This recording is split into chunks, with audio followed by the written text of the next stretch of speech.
Hello, my fellow YouTubers and Instagram webbers and whatever you do. So I'm going to tell you a story today, and I have not told very many people about this story. So here it is. I'm just going to leave it out here. So I'm in college, right? And I was taking a bilingual course. And the professor, I'm not even going to go into the professor. She was just absolutely nuts. So we were in this bilingual course, and it's set up like not like a normal class. Like there's like actual tables like in the shape of like, it's in a square. So if you're sitting on the outside, you can see everyone in the whole classroom. And she obviously did that on purpose, like I guess make us feel comfortable, or so we can communicate and talk to each other and stuff like that. Like it was cool. It was a good setup. I enjoyed it, you know. But so she was like, okay, today's class is going to be based on participation. And I was like, oh, great. Like I don't even participate like in general. I'm like, oh my gosh. Okay. So I'm socially awkward. I'm so socially awkward. If I haven't said that already, I'm socially awkward. I have horrible anxiety. So she was like, open up to page 248. And I was like, okay, open up to page 48, you know. So in my mind, I was like, you know, if you participate in the beginning of class, she'll remember that you participated and then won't call on you later. You know, so I was like, okay, if I start off, then she won't have me do it again. So she's like, okay, we're gonna read some poems. I was like, oh yes, like I love poems. You know, I love poems. I love writing poems. I love reading poems. So I was like, okay, just read. And then my mind was like, no, not gonna read right now. So then this chick right next to me, Karen, raised her hand.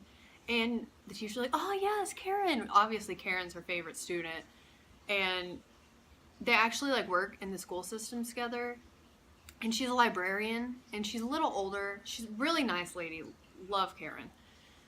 So Karen starts reading, and her voice is just so monotone, and it's so beautiful, and it sounds like an actual like audiobook. Oh, it was so relaxing. I kid you not. It was the best reading that I've ever heard in my life. So then it was literally like 4 stanzas, right? It was like 4 lines, not even half a page, like 1/4 of a page of a poem. And then so she got done reading, and she's like, okay, who else wants to read? So like half of my brain was like, do it, read, do it. And then the other half of my brain was like, no, you didn't pre-read the poem, you didn't do it. And then so I was like, yeah. And I literally did that. I literally made that sound like, yeah. And I raised my hand, and she was like, oh, McKinley. And you can tell like she was really surprised that I actually raised my hand, because normally I don't do that. So I was like, oh, okay. So I started to like look at it, and I was preparing myself to read, you know, like fixing my spit and like clearing my throat, you know. And she goes, oh yeah, don't forget to turn the page. That freaking poem was 2.5 pages long. Karen's poem was literally 4 lines.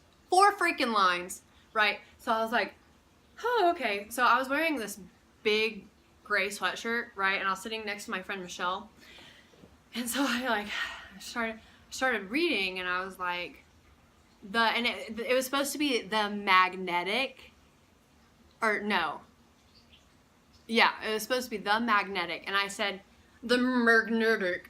And I was like, I literally said it like derp, magnetic.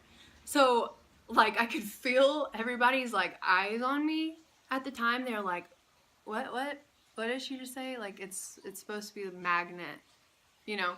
So then like I instantly like started panicking. So I start sweating, and then you can start seeing these big pit stains. And I don't sweat, okay? I rarely ever sweat, and it was like profuse sweating, right? So I was like, oh, and I kept trying to read it, you know, and I got a few lines down. So when I stand up, right, I stand up to like adjust myself, and I couldn't take my sweatshirt off, because like who just quits reading and then to strip in front of the whole class where everyone can see you like physically stripping, you know, like no. So I was like, okay, I gotta keep the sweatshirt on, calm down, readjust, you'll be fine. So like my eyes started getting like all weird because I felt like I was going to literally pass out or throw up. Either one. Pass out or throw up. Whichever one came first, honestly. So I literally stood up and I was like, and I sat back down and I slammed the book down. It was like, boom. And at this point, the whole entire class was staring at me. I was like, I cleared my throat. I just kept reading. And the poem was supposed to rhyme. None of the words rhymed. Total dyslexic. Like, horrible. And I got done. And everyone was literally staring at me, right? And then the teacher was like, oh. Okay. That was it. That was it. That was all of it. And, like, not even, like, a good attempt or, oh, nice try, McKinley. It was just, oh. So when you think things can't be any worse or you can't get any more socially awkward, just know I thought about dropping out of college. I almost quit. I was like, I can't go back. I can't go back there. They all know me now. They all know I can't do it. So yeah. That's my life.